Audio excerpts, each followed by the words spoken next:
继维修硬盘未果。王菊计划再去美国，原因在这。众所周知，周立波事件近日又再次被推上了高潮。唐爽几人目前已经不再发言，但是周立波却还是坚持着自己的立场。近日频频在社交平台发言，如果不是还有妻子胡洁的陪伴和王菊这个对立面，那就真的是周立波一个人在唱独角戏了。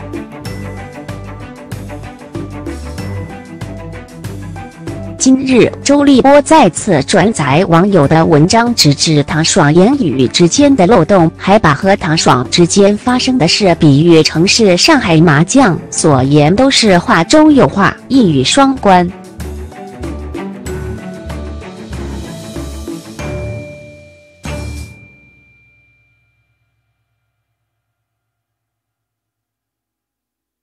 然而，没隔多长时间，王菊也在社交平台发言称，计划这个月再去一趟美国。大家都知道，王菊上次去美国疑似是采访了某某和唐爽，那么这次想必也是有多原因的吧。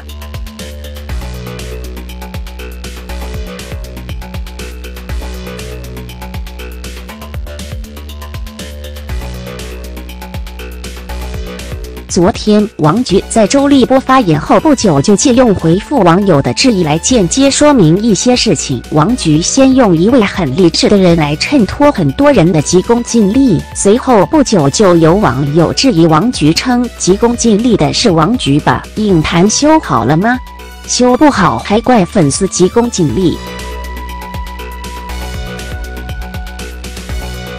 似乎王菊从头到尾都没有给这个很多人下一个准确的定义，但是该网友直接说成是在等答案的粉丝，似乎有点转移话题的味道。不过王菊面对这样的质疑是这样回答的：我硬盘修了这么久，我都没有急，我怎么就成为急功近利的人了？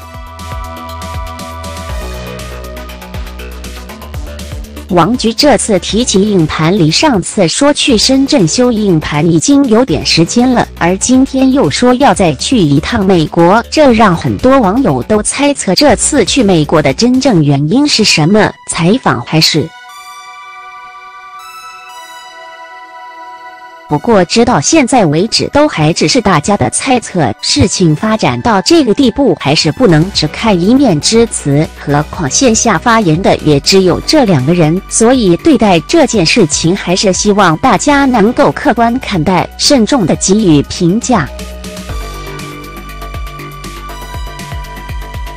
对于王菊再次去美国这件事，大家怎么看呢？